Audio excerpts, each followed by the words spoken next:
It's the Junior Kekuewa Jr. Show, starring Junior Kekuewa Jr. Ain't kidding, boy. Join Junior along with the Wayne Borje Band as he makes any kind from Hawaii. I thought we fired this guy. And now, ladies and gentlemen, Junior Kekuewa Jr. How's it, Hawaiian? Hawaiian.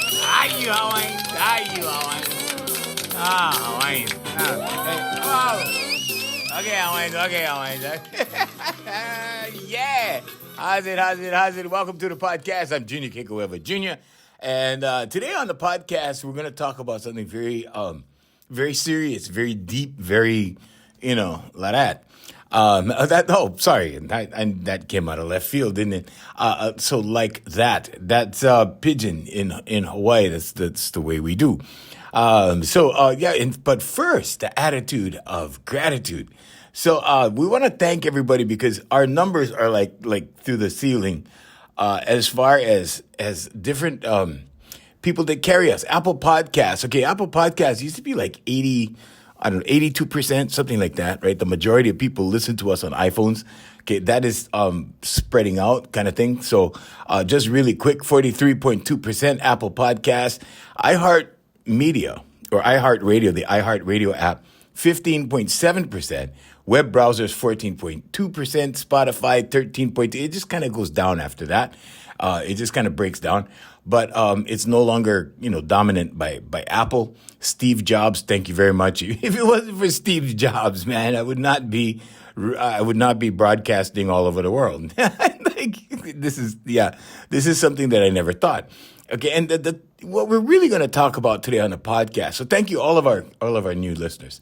What we're going to talk about today on the podcast is how I partnered with God and how I decided as a result of being suppressed or suppression, okay, that I had to partner with God. I had no choice.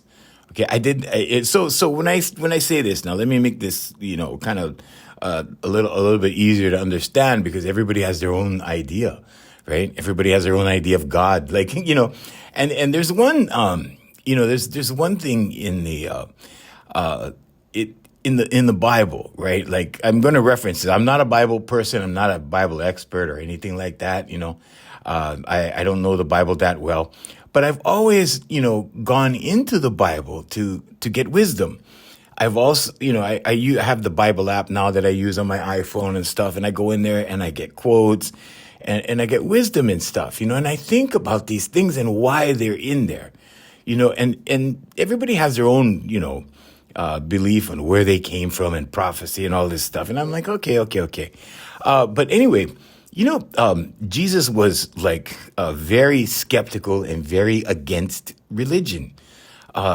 He was, right? And, Matthew 7:15, and I have the quote in front of me because I want it to be accurate. And it said, beware of false prophets who come to you in sheep's clothing, but inwardly, inside, are ravenous wolves, right? And the reason why I brought up Matthew 7:15, okay, that's it. We're not doing church here, don't worry. But because I had this conversation, with a friend of mine, and we were discussing some churches here locally. Don't get me started on church, Hawaiians. Don't get me started on that, okay? Because there's, and here's what we were talking about. The core of what we were talking about is the level of corruption that we see, okay, because it wasn't just me, it was him too. He saw it too. And the corruption that we see, because when money gets involved in stuff, that's when things start going over here to the left, everything you own in a box to the left, to the right, whatever, right? And the mission becomes clouded. The mission becomes, I want to say the mission does not stick to what the original, mission was. And maybe in some cases it was just about money, but I think at its very core, I think most churches, when they start with good intentions, and then it kind of this one guy told me, wow, I tried to go talk to this pastor at this church here locally in Hawaii. And he goes, I tried to talk to this pastor. He has bodyguards. And I couldn't go like to talk to him because his bodyguards wouldn't let me talk to him. I'm like, what? I'm like, okay, wait. Are you talking rock star or are you talking pastor? He goes, no. This is a pastor. His bodyguards. I'm like, okay. but anyway, all right. And I'm not hating on the pastor. What I'm saying is, right, that there's also, it says in the Bible that God knows your heart. Okay. And the other thing that I remember, and I got from Bible study, right, is that nothing is as it seems. Gautama Buddha said something like that as well. And people have this thing, right, that they. The other thing that's in the Bible, right, is that Satan is the god of this world, right, and that's more of, flesh relating to spirit, right? I mean, flesh versus spirit, that kind of thing. And it goes deep, Hawaiians. But I partnered with God a long time ago because I was going through some very heavy things as a child. And I don't mean like little child, I mean like elementary school, kind of, that age. Like about fourth grade when I went through some excruciating stuff. Now, it wasn't in my house. It wasn't, like a part of my family. Well, it kind of was a little bit, but I was going through a lot of suppression. So I was being suppressed. And the reason why I was suppressed as a child, okay, this is not because of any other reason, is that I have ADHD. I actually have combined presentation, which is like the worst type of ADHD you could have because you have both sides, right? And I was often misdiagnosed, like, because back in the day, they didn't know what that was. They knew, okay, something is wrong with this guy, and they didn't know what it was, right? And so, this happened like, I was born like this. This is the way I was born. So I didn't have a choice. I, popped into the world, ADHD, here we go, right? That kind of thing, right?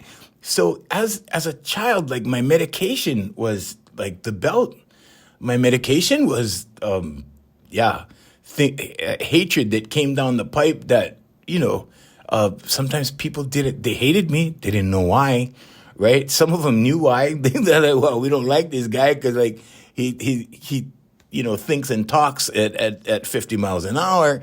And, oh yeah, he's 6. You know what I mean? Like, but anyway, that kind of thing, right? And so, I at a very young age, I started displaying different abilities that I had. And I was, encouraged for a lot of this stuff. And a lot of my enablers were outside the house, right? Because people would love a show, right? And I put on a show for them. But, I remember, 10 years old doing voices. I could do voices out of the cartoons and stuff. Like I could copy all these voices. And I used to go to my friend's house and they used to ask me to do the voices. Like I used to be doing like what is equivalent kind of sort of to stand up, although I had no, standard routine. But I used to do what I saw on television and I used to do it at their house. And they used to laugh and they used to, so I would make them laugh and I would see the reaction. And I would see how they were enjoying what I was doing. And so I did more of it, right? Now, later on in life, this made me a lot of money, okay? But in the beginning, it created a lot of suffering. And a lot of the suffering was being misunderstood. Okay, so as a result, I started to retreat into myself for certain things, okay? Now, and in certain ways. On another podcast, right? I think it was the last podcast, I said that, my life's mission has been working with introverts. And I work with introverts because a part of me is very introverted. And the way I explain it is my public life is very public and my private life is very private. And what that means is that my private life is nobody's business. Okay. And some of that is introverted, right? Some of that is introverted. And then the extrovert side is like, it's showtime. Flip the switch. Here we go. Right. But what I do with introverts is I help them get that switch. Okay. Where they can shut it off or they could turn it on.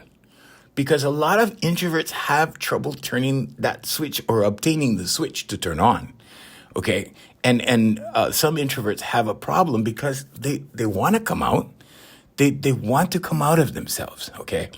But either it's not comfortable or they get misunderstood or it's just a painful process because they're so comfortable being inside. You see what I mean? But when that happens, right, you start missing out on things in life. You perceive that. I mean, the kingdom is within. If you're living within, you're good. I mean, but here's your big fat butt. Hawaiians is your big fat butt. But okay, there's no editing on this program. You get it all. On this program, we don't edit anything. All right. So, but here's the thing, right? Like sometimes you would really like to go and talk to that girl. Sometimes you would really like to speak up at work and say what's wrong. Sometimes you really want to take a stand for something. Okay? But something inside of you goes, nah, that's okay. Never mind. That kind of thing. So here's an example I give my clients, right? This is one scenario. So, and I know this scenario. It happened to me, right? So you're at this. So imagine this. Okay. Use your imagination, small kind. You're at the store. You get your receipt and you're walking out of the store and you're glancing over your receipt and you see that you've been shorted 25 cents or 35 cents, whatever, small amount, right? And you look at it and then you look back at the line and there's, a line of people and they're going through the line you just went through. And you look at the receipt and you go, yeah, it's only 25 cents. It's only 25 cents, right? So what do? You eat it, right? In the old days, that was an expression that we used for something like that. Or you swallowed it, or whatever. You suppressed it, okay? You suppressed that. What you really wanted to do was you really wanted to have the courage to go back and say, excuse me, ma'am, can you take a look at this? Like in a nice way, right? Now, some people let those little edicts or little whatevers, right? Those little bits of suppression, they let it pile up and pile up and pile up and pile up. And then one day, boom, right? And that's what, we've come to know as, passive aggressive behavior, right? And these are words that professionals use that the everyday guy took into, their vernacular. And just really, a lot of people are using these terms now as buzzwords. And a lot of professionals don't like that. A lot of people are using terms like gaslighting, like for minor things, right?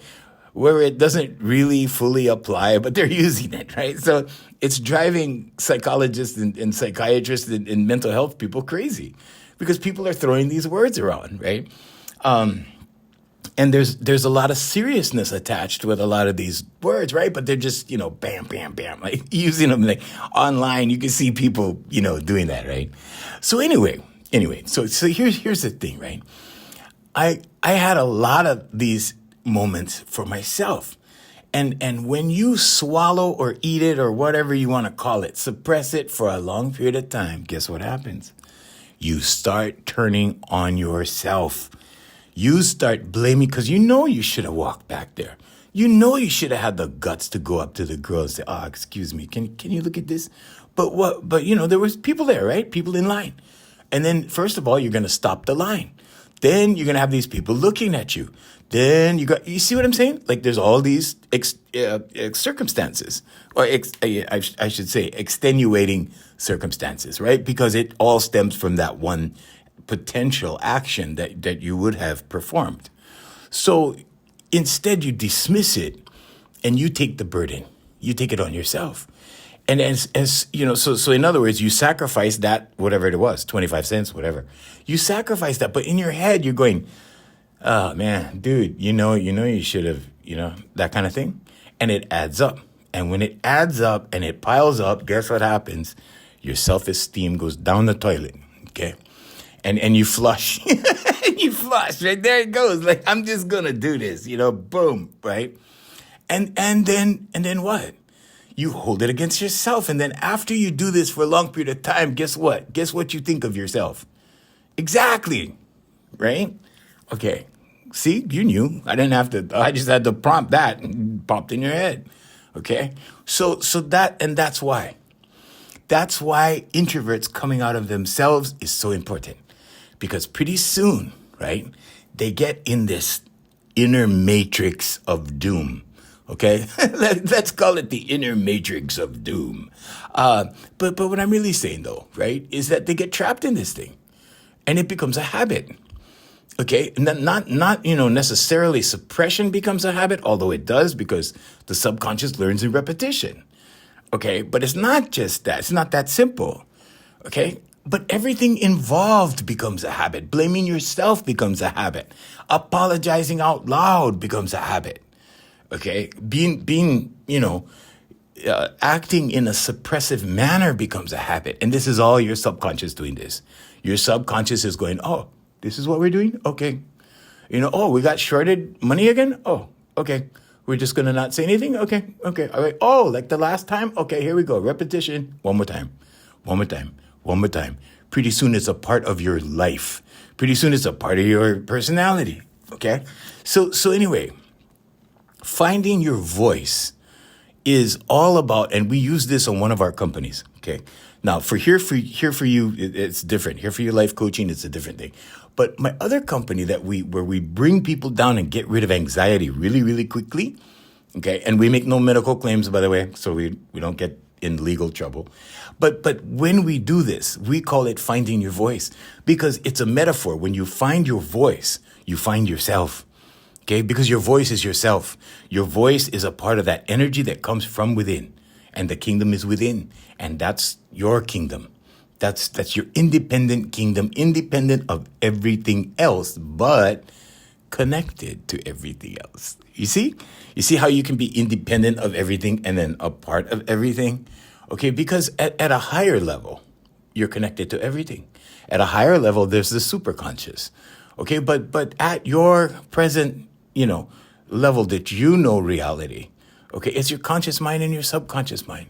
And they need to work together. And that's what it means in the Bible when it says, if two or more come together in my name, it shall be done. Okay, so that's the esoteric knowledge part of it. That's the part they don't tell you. They will not tell you this in church. Okay, but anyway, that's the when you dig way down and all that stuff. All right, so now when we get back to partnering with God, right?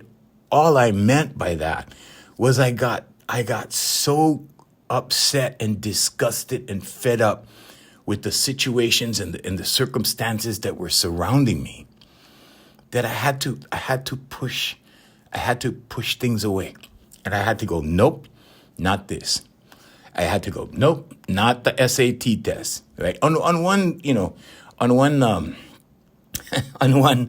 podcast I was talking about, like, I never took a serious SAT test in my life until I went to college, and then they had to all right, look, we have to know where you are. And there's nothing to base this on, right? And this was when I was in college, and this was not like when I was 18. I went to college when I was in my early 30s. Okay, so I went back. I went for 1 year and I dropped out. Okay, to take this job that I thought was the dream job, whatever. And I took that job, and it turns out that put me back on the path that I desired, that I wanted to go down. And I went down that road and boom, somewhere along that line, right? It was a chain of events. And that chain of events led to me, doing something that would cause major attention to my life and to my work and to, and something that fed me, something that went, hey, here you go. Here, you wanted a job? Here you go. You wanted, whatever. Here, boom, boom, boom. When you wanted opportunity, here you go, boom. And I knew that God was opening the door on the third day. And I've said this on the podcast before, but just in case, you've never heard that, that's a little encapsulated view of bird's eye view of things. So I started partnering with God in the 4th grade. And this was, I want to say it was a very desperate time for me, okay? because fourth grade was like, hey, it's us versus them, right? It was like that in my life. And it was me versus adults, right? And I'm not talking about my mom and dad, and I'm not talking about in my household. But I'm and I'm not gonna get into the specifics because it's not important. Okay? But this serves as an example for introverts. This serves as an example for people who, have any question whether God is real or not. Okay? Because God is very real, okay? It's just not like you've been presented. It's not like they tell you. It's not like when you go on a Sunday and you sit there and you listen to something that makes you feel good or something that makes you feel really bad, and then it's collection time. That's not what I'm talking about. I'm talking about the power within. I'm talking about the energy inside of you, okay, that has been divinely placed within you, that is connected to the superconscious, or what we call consciousness, or what we call God. That's what I partnered with. But I learned to partner with it at a very young age because I had to. That was the only thing I had. That was the only thing that saved me. Okay, so if you want to say that, God saved me, Jesus saved me, my belief in God saved me, whatever, however you want to say that. But I partnered with God. Okay, and when I started, because a lot of the times the things that I wanted to learn, like nobody was there to teach me. And some of the things that I wanted to learn, that I tried to learn, I became unteachable because I couldn't sit still because I had this ADHD, right? That's this combined presentation thing. And so I couldn't sit still. And because I couldn't sit still, I couldn't focus. And because I couldn't focus, I couldn't learn the way everybody else was learning. So I shut everything out. I just said, okay, no. And I pushed it away. Okay. Because I got frustrated with it, right? Now, now they have something called PTSD. Okay. So I had that at a very young age, but it wasn't called PTSD and it wasn't discovered yet.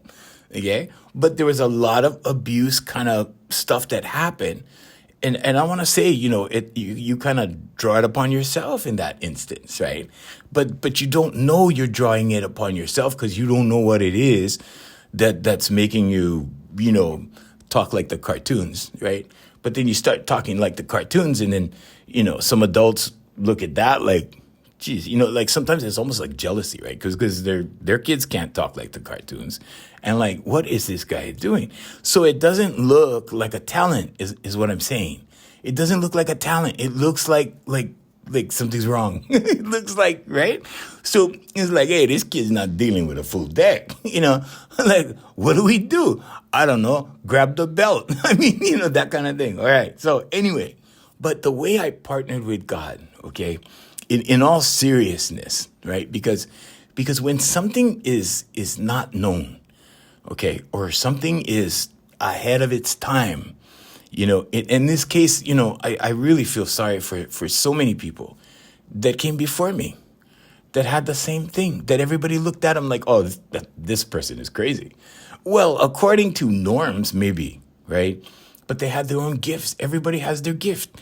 You have your gift. I have my gift. Joe Blow down the street, whatever, that's an old school term. But that the person down the street, everybody, they have their own gifts. And we all have these gifts to contribute, okay, to humanity.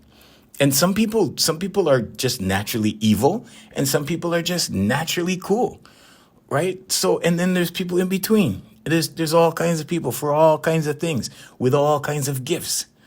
Okay, so when I was young, right? So here's how I partnered with God.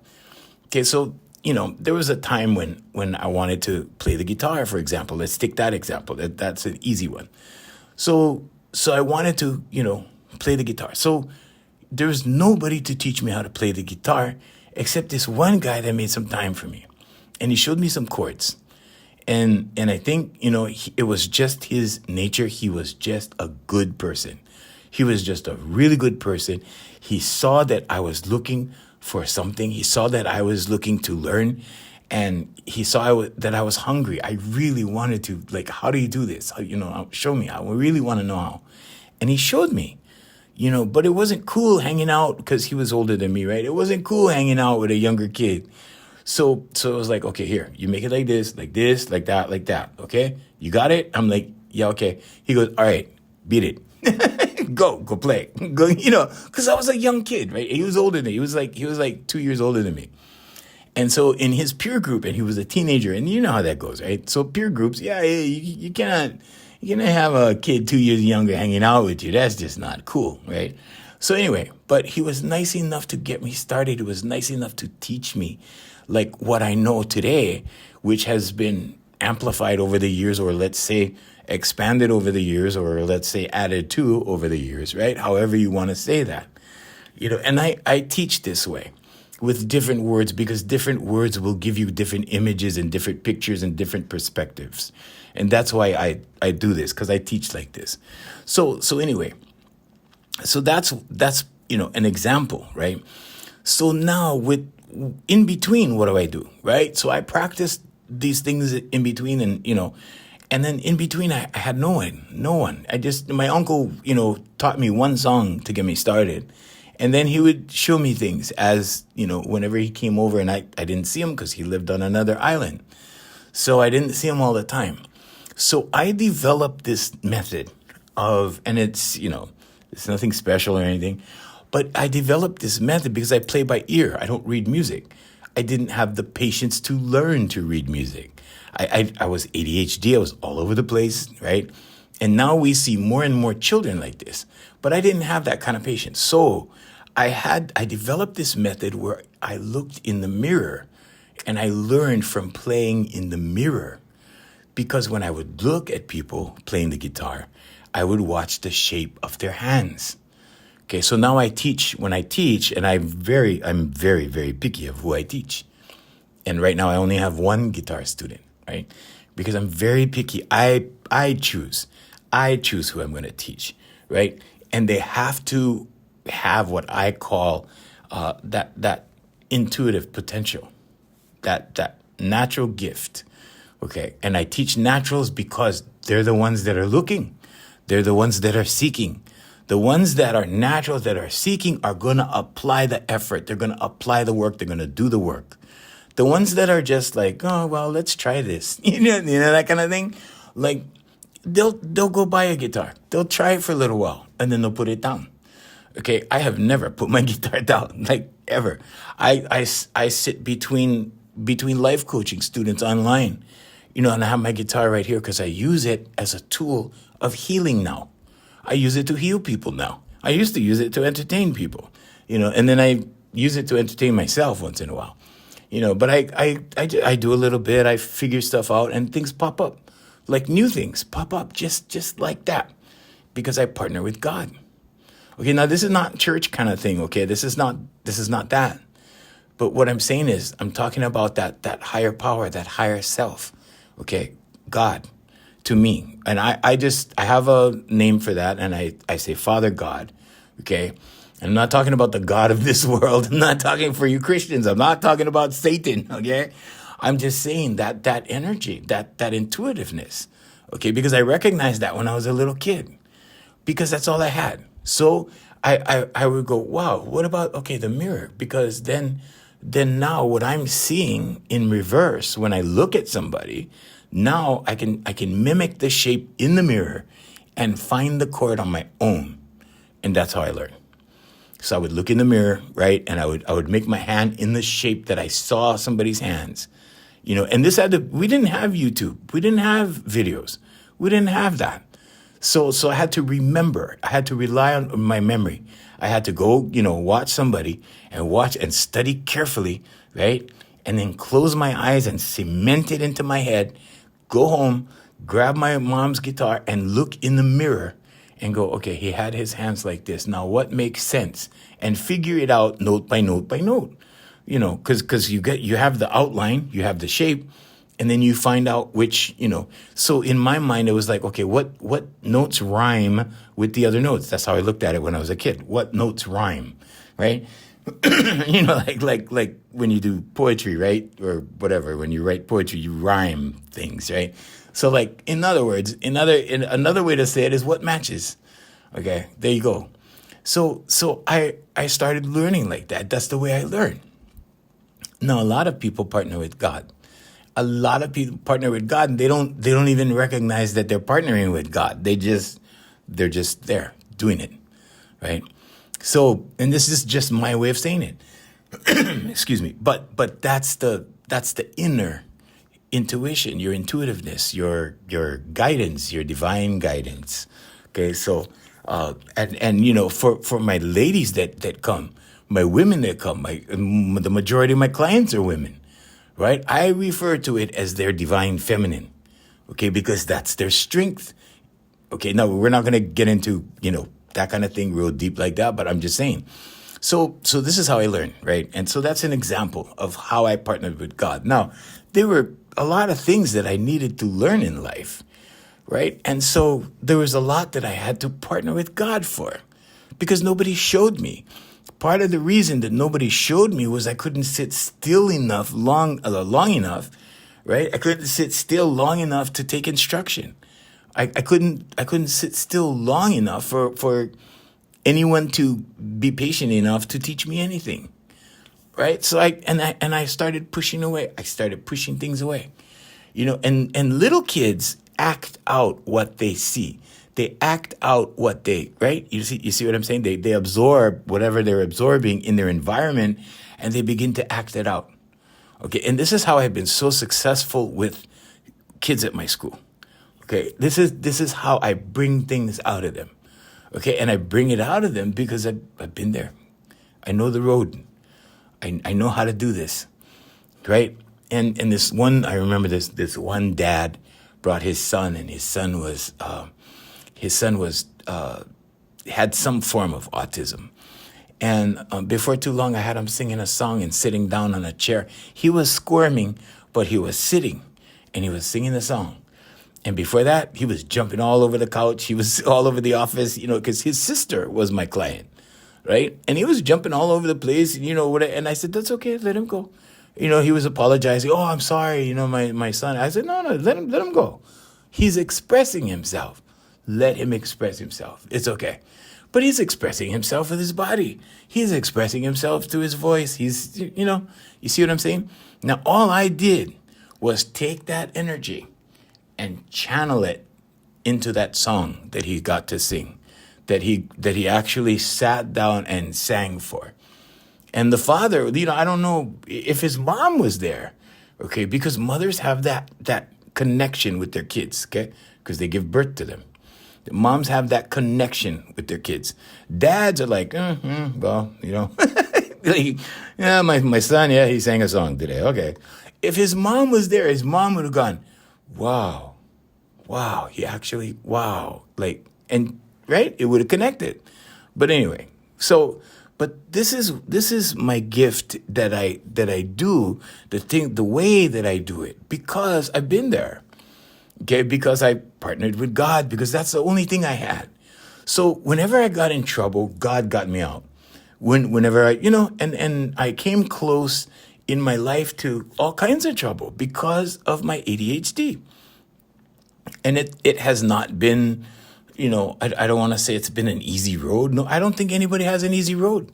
I think we all have challenges. And that's why they say, like, you don't know somebody else's story. So before you go hating on somebody, before you go directing your frustrations upon somebody else, you got to take into consideration that everybody's going through something. Everybody's working through something. Everybody has something, okay? They might not have ADHD. They might have something else. They might have a very high pressured life. They might have bills. They might have a crappy boss. They might have, a company that doesn't care about them, that just makes them any kind, whatever. That's what we say in Hawaii, any kind. But that's what I'm saying, right? So I partnered with God to learn the guitar. I partnered with God to learn the voices. I partnered with God to, and God was showing me these entertainment things, and I saw the singers and stuff like, oh, that's what I want to do. I want to be like that, because I saw that they were all dressed up and the spotlight was on them, and it looked exciting to a kid with ADHD. It looked exciting. It looked like, wow, yeah, I want to do that. That looks cool, right? And, different things look cool. Like my friends thought that, cars look cool. They were into Porsches. They had posters of cars in their bedroom. I never got that, right? I didn't get that because I'm like, why would you put a picture of a car up there? Like I didn't have any pictures in my room. I didn't have any posters up in my room. Um, but my thing was music, right? So I was more into listening to stuff than posters on the wall kind of thing. But yeah, and then these goals, right? For some of my classmates or friends or whatever, like these goals were like they were actually goals. Like one day I'm gonna drive a Porsche. One day I'm gonna, and I hope in my heart of hearts that they got that. Okay, because what they were doing was actually part of manifestation. It's visualization. They're putting something there that's a target in their life, and I hope they got their Porsche because I can remember who, and I can remember when, and I'm like, I hope he got his Porsche, you know. But then life happens, right? So different things happen that push you in different directions. So I had to partner with God with that. I had to partner with God in school, and God got me through it.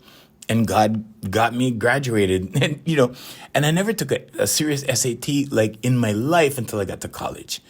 Because in my mind, it wasn't about like, I can't sit down and focus on this thing.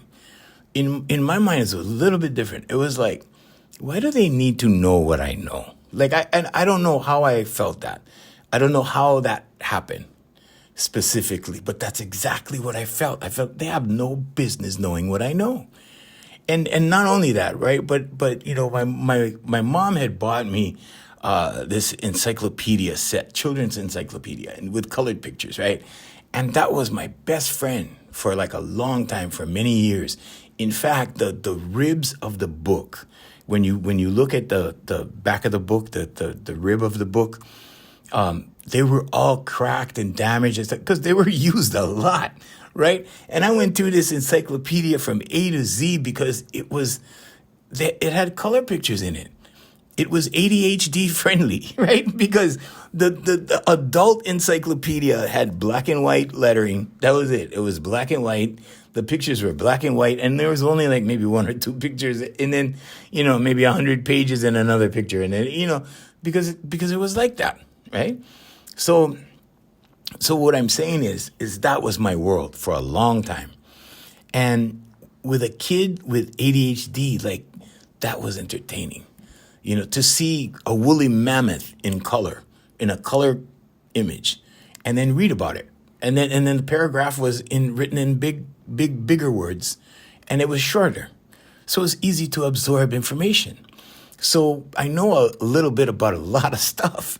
I mean, a lot of stuff, right? And the rest, I just partnered with God, and that in itself was partnering with God because God was showing me these things. Here, look, woolly mammoth. This is what a basking shark looks like. This is what a nurse shark looks like. This is what a thresher shark looks like. That's what all these things, right? That's what a great white shark looks like. I mean, by the time the movie Jaws came out, right? I'm like, oh, they're making a movie about a white shark. I mean, that kind of thing, right? Because I already knew. I was already familiar. I was already familiar with tons of species of sharks. Okay. Anyway, it goes on. And I go through these encyclopedias and stuff, right? And so all of this whole process, right? On the other side of this learning process, on the other side of this exploration process, on the other side of this curiosity, right? I'm pushing away certain things. And it's just instinctive. It's just intuitive. And I don't know why, but I push away certain things. Okay. One thing I pushed away was formal education. In elementary, in high school, college, I embraced it for a year, and then I went, there's nothing really here. There's nothing I'm interested in. I did a year. I got straight A's in my writing course. I went to, all these, the details are not important, but there was nothing for me there. I didn't see anything that I was like, okay, it's worth staying in school for, and when I got the call for that job that I got, I'm like, oh, thank God something showed up. And boom, I was gone. I was out of college, and my uncle's like, oh, that's the best thing you ever did. And so anyway, my point with all of this is everything I did became intuitive at a certain level, on a certain level. And so God was showing me, and when you start looking at life like this, because my uncle started having me think like this from 13. It wasn't until I was, much older that I began to reflect and go, oh, so that's what that was. Oh, that's how I learned to look in the mirror for the guitar. That's how I learned, it was instinctive. It was intuitive. Okay. It was intelligence. It was that intuitive intelligence, that divine intelligence that goes, hey, look in the mirror. Put two and two together, dude. You're watching people, but you're watching them backwards. But if you look in the mirror, now you'll see it the way you're watching them. And there you go. And I was like, whoa, when I discovered it, I thought that I had I don't know, found a cure for cancer or something. I mean, that kind of thing, right? So, I'm looking in the mirror, wow, this is amazing. I should patent this. It's called looking in the mirror, that kind of thing, right? So anyway, but that's how I partnered with God. And God showed me this. God showed me a lot of stuff. God showed me good stuff.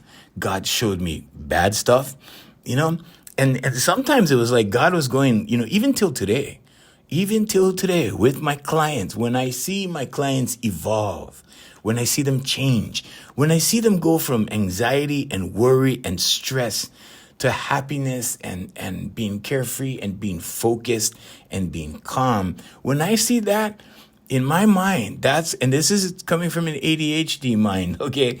But that's my mind recognizing that God is saying, look, you see that? And so in my mind, it's like, okay, let's do more of that. Let's do more of this to help other people with this condition, and let's do that, okay? And I'm not making medical claims. I gotta say, when I use the word condition, okay, I just mean the condition they're in, and when it changes and how it evolves and what it evolves into, and then I go, okay, I got the plan, and use that for the next guy that you see in that condition. So what you do is you start memorizing conditions. Like, okay, that looks familiar. Okay, this is just stress.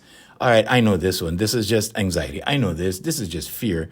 All right, let's work. Let's get this out. Okay, and here's the other thing that I don't know if I should say this or not. Well, I can tell you that when I am in this process with people, okay, inside, I'm doing a certain clearing. I'm not going to go into it, but I'm doing a certain clearing. I'm saying a certain thing. Okay, it's a certain type of prayer. Okay, and it works.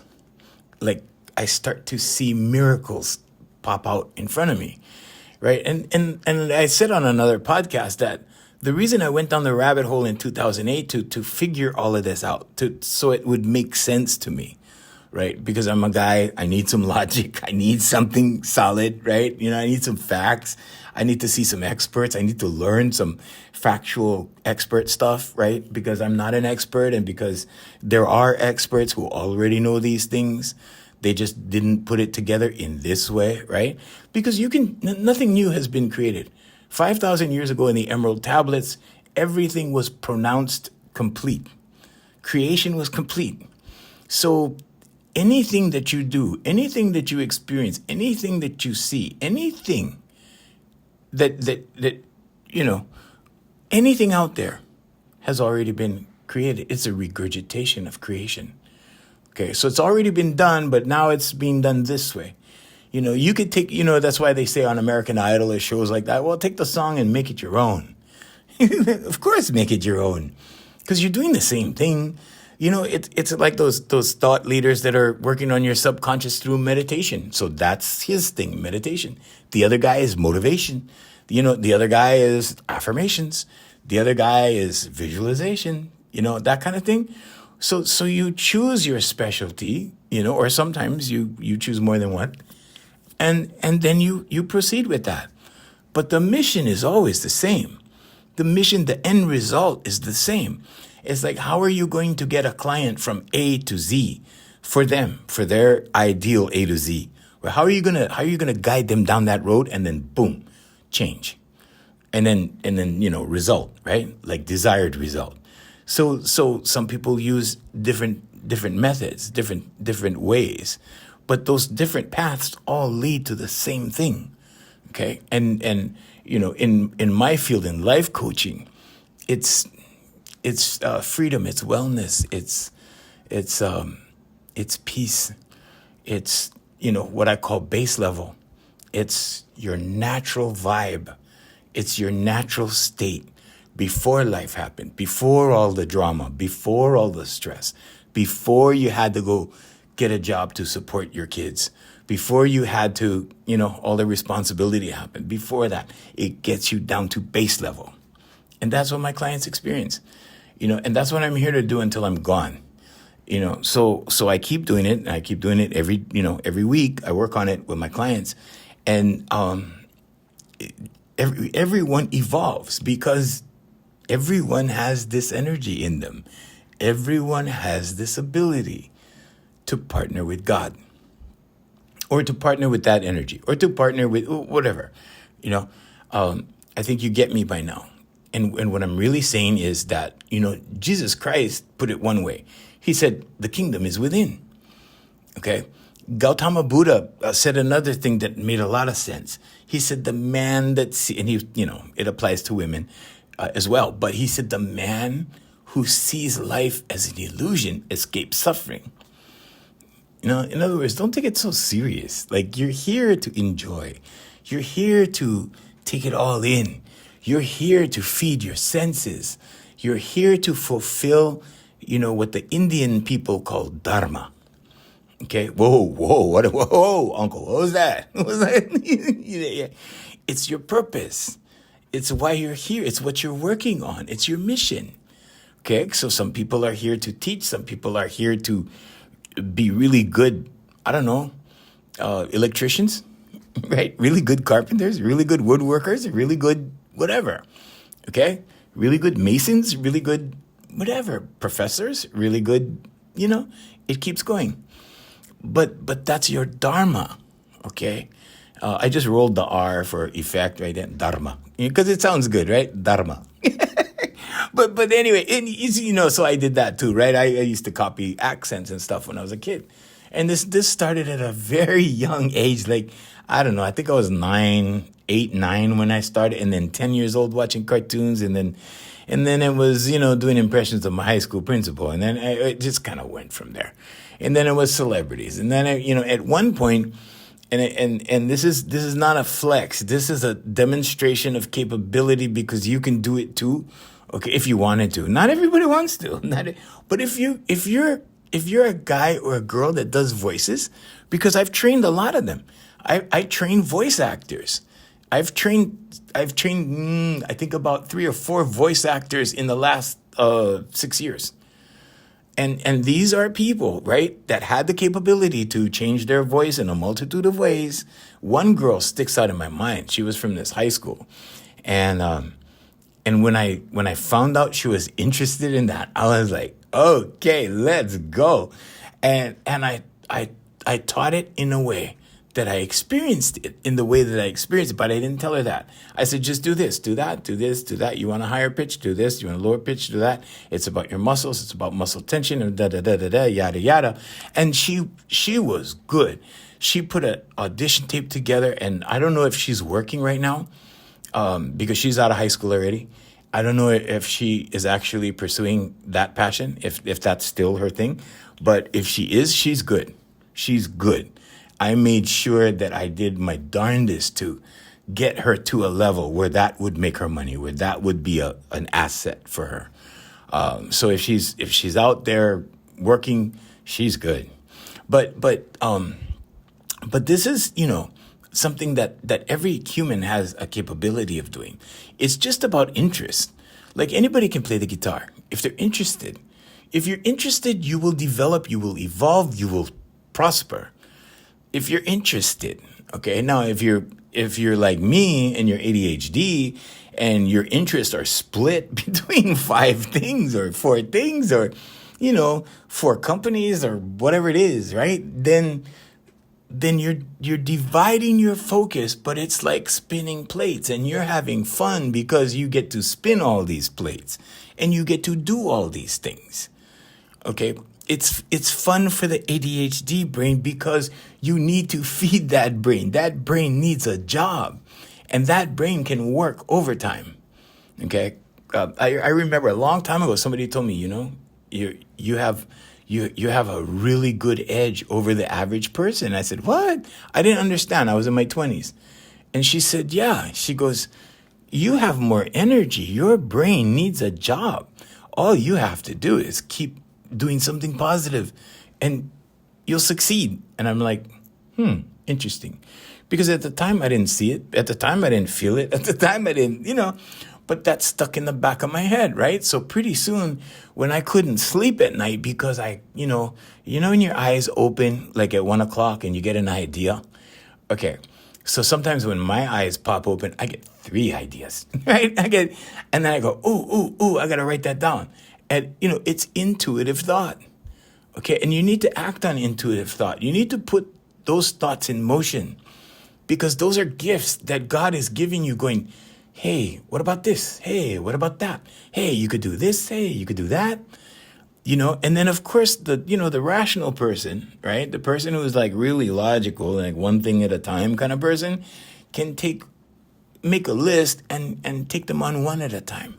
Okay. I'm like, yeah, let's do it all. Let's lay it out. Let's jam, right? Let's go, but that's just me.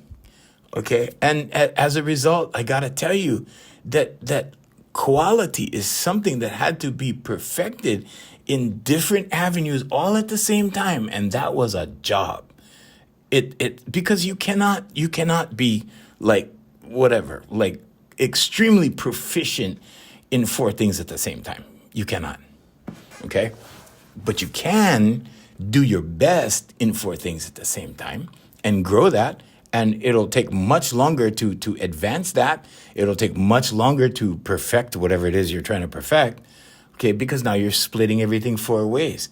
But if you set up 4 things as, let's say for a visual, 4 pillars, and you work on those 4 pillars and you keep going from one to the other, to the other, to the other, because you get bored with just one, eventually they all rise. Eventually they all get built. But it takes a lifetime. It takes a long, long time. It really does. Okay. And the lessons that you would learn from one thing, like you learn 4 times as much. Okay. And that's for good stuff. That's for bad stuff. That's for mistakes. You make a bad mistake with 4 at the same time. It's not like one thing. It's not like making a mistake with one thing, because now you got to correct 4. And now the intensity is 4 times as much. You see? But, people used to see me on social media, pull into the office every day at 5 o'clock, every day at 4:30. I'm at Starbucks. This guy, what? This one guy told me, he referred to me as a madman. And I'm like, yeah, that's exactly me. I'm a madman. I told him, he goes, what time do you get up? And I said, well, and I told him, right. And, I said, I have my calendar, the way I did time management. Because of the digital age, right? I had everything planned out. I had alarms for everything, notifications for everything. And when the notification happened, it was, okay, switch. No matter what I was doing. I could be doing emails for an hour. So I had an hour for emails. I was answering all of my emails. If I was in the middle of answering an email and the notification went off, it was mouse down and minimize the tab and pick it up when it came around again, which was normally later in the afternoon. Okay. And that was the cleanup section, right? So the way I teach time management is very, very different.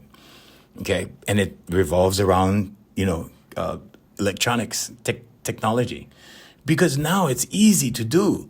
I mean, God, if I had this, in my 20s, I would have, and I'm no telling where I would have been right now, but I would have been doing much more effectively than I am now. Way, way, way ahead. The kids are so advanced now. Okay, so if you're 40 years old, okay. If you're 50 years old, you have an idea. If you're 60 years old, you kind of think, well, yeah, I can imagine what that's like, right? But if you've worked with kids and you've worked with young people, teenagers, kids, whatever, for the last 35 years like I have, you've seen some miracles. You've seen human beings evolve in a way that like, some people, they wake up and they feel like overnight everything changed, I saw it in real time. I saw it change in real time. I saw kids level up in real time. And I'm talking about knowledge. When they start talking to me, like they talk like adults and we have like adult type conversations about things, intellectual conversations. And I'm talking about kids that are 12 years old. I mean, I'm talking about 12-year-olds. And I'm like, whoa, when I was 12, like we were talking about baseball or surfing or whatever, like this kid's talking about quantum physics. I'm like, let's have this conversation, that kind of thing. But anyway, but that's how I partnered with God. And I trusted. That's all I did was trust, And it was like that third day that they put me on the radio, right? Because I was, substituting. And that was what brought the spotlight to me, or the that was my moment to shine, so to speak, whatever. I mean, it's overrated, but it's not a big deal. But it was, I recognized it on the third day. I recognized it as God going, here's your chance. You better sing for your life. Because I was singing on the radio with my guitar. This is your opportunity. Go. and so I did. And the rest, as they say, is history. But you can do this. You can do this. You can do this with whatever it is that you're going through, with whatever it is that you enjoy, with whatever it is that you want to accomplish. All you have to do is partner with God. And what I'm talking about, again, let me be clear. What I'm talking about is that intuitive stuff in you. Because if you're experiencing thought and somebody's thinking inside of you and you're observing it, who's doing it? That's my question. You see? Because intuitive thought is so awesome that when you actually get... Oh, sorry, Hawaiians, I gotta go.